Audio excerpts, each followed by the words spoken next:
I decided to sleep in our spare bedroom after I had a big fight with my husband. Since then, there has been no talk. I haven't even seen him. This happens after every fight. Sometimes we don't even talk to each other for a week. But we both know this doesn't last long. He will relieve my anger, and I will accept his apology in the end. Like we always do.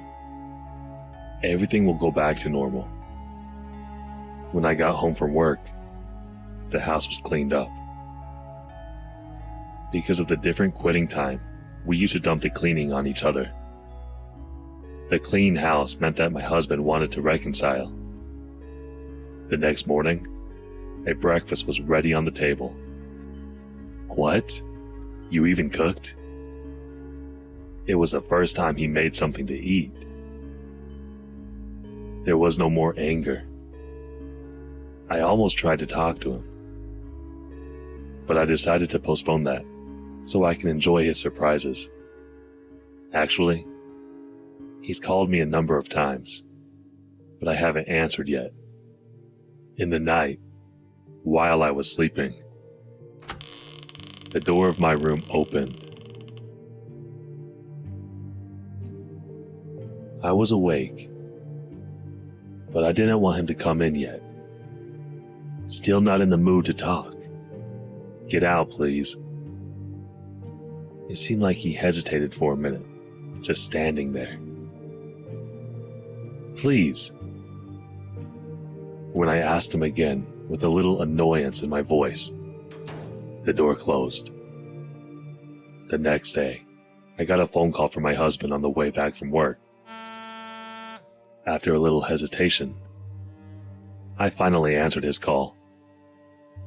You okay? Why does he start with saying, "You okay?" What does it mean? I heard someone was killed in our apartment. You should lock the door. Psycho husband stabbed his wife. He has serious germophobia. He hasn't been caught yet, so maybe he still walks around there. Actually, I'm in Singapore now for work. It was all of a sudden, so I couldn't tell you. You should have answered my calls. No talking for a week? You are really something. Well, I am sorry for everything. I will go back home tomorrow, so please feel better. And lock the door. Don't open the door for anybody. He's been on a business trip for a week. Then who cleaned my house and prepared the food? That guy walking out of my bathroom. Who is he?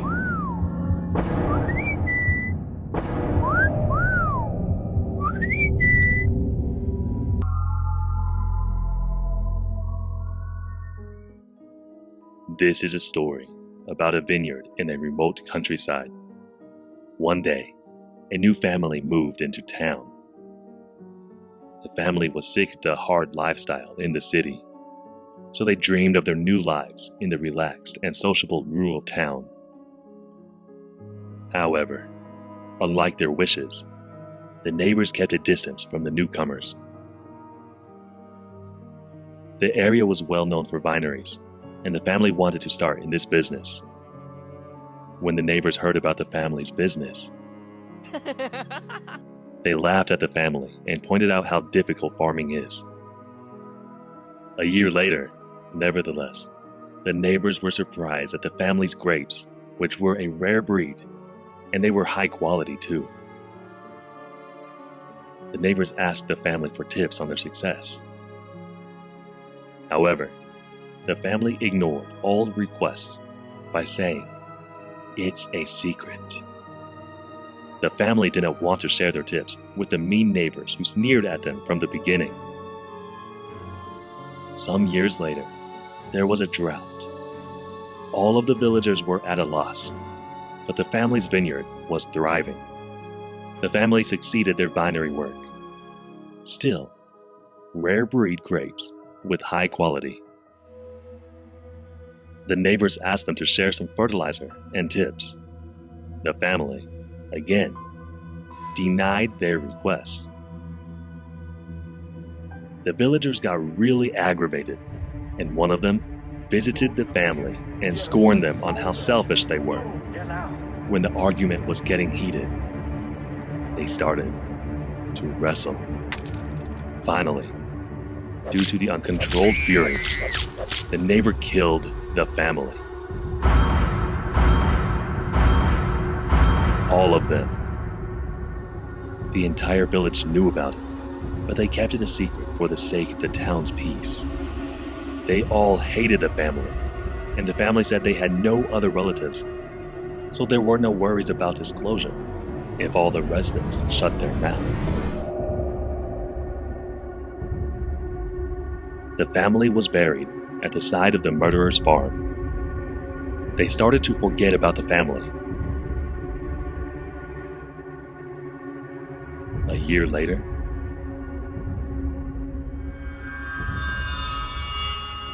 the rare breed and special quality grapes began to grow again. It was exactly the same as the family's. The neighbors panicked. It was because the grapes were grown at the same exact location where the family was buried a year earlier. There was no curse or spiritual power. The family secret was the buried body. After they realized what the mysterious fertilizer was, they could keep making high-quality grapes even if dry weather or a storm hit the town. Instead, every new neighbor was welcomed. Then, they suddenly disappeared.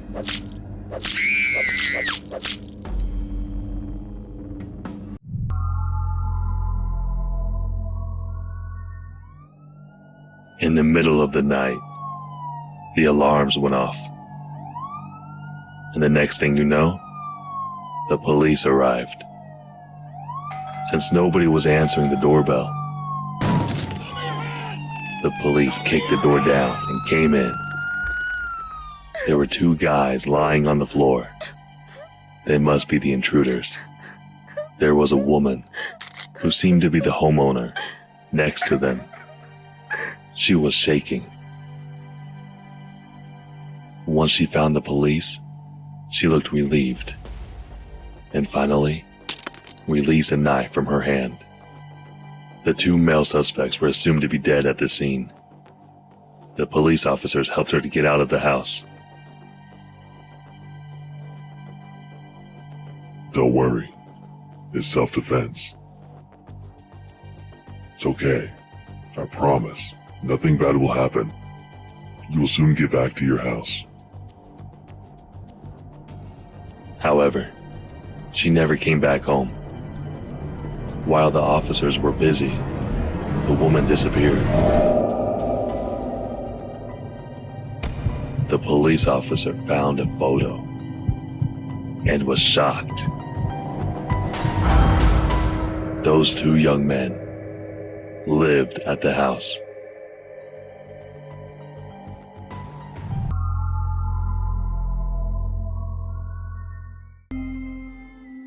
The fortune teller was very spiritual. She predicted people's futures perfectly, especially when it comes to families or romantic relationships. One day, a few ladies came to the psychic. They were close friends.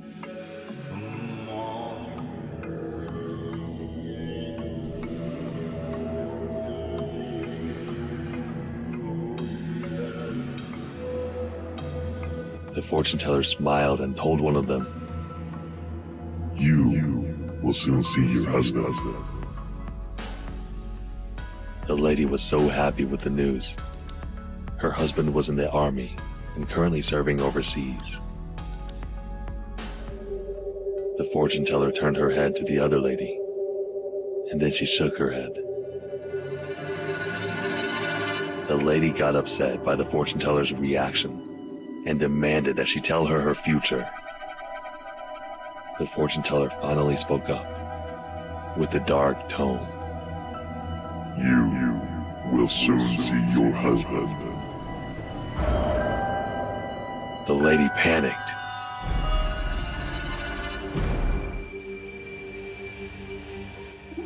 Her husband died a year earlier in a car accident.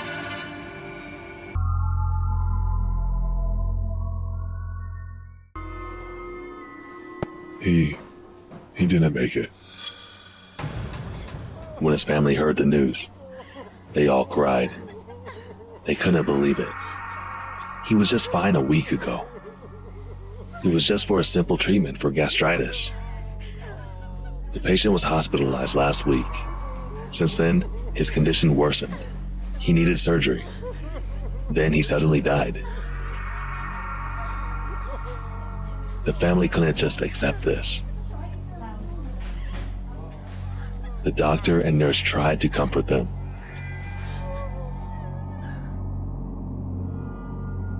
The doctor took a deep breath and sat down. It was a long day. 2 patients passed away that day. The nurse consoled him. His hand was shaking. This was not the first time, but he was never good at controlling his emotions when one of his patients passed away. To make himself feel better, he turned on the TV. There was some breaking news. The serial killer, who dressed up like a clown, was finally arrested. The serial killer killed 33 innocent people. He even showed off the fact that he killed one more victim than another notorious serial killer. Both the doctor and the nurse became very upset. Son of a bitch! We're trying to save people here. The nurse was so upset at him, and so was the doctor. Then, he leaned back in his chair. After the nurse left, he started to think about his next surgery. Shit, I almost beat the record. I guess I need another one.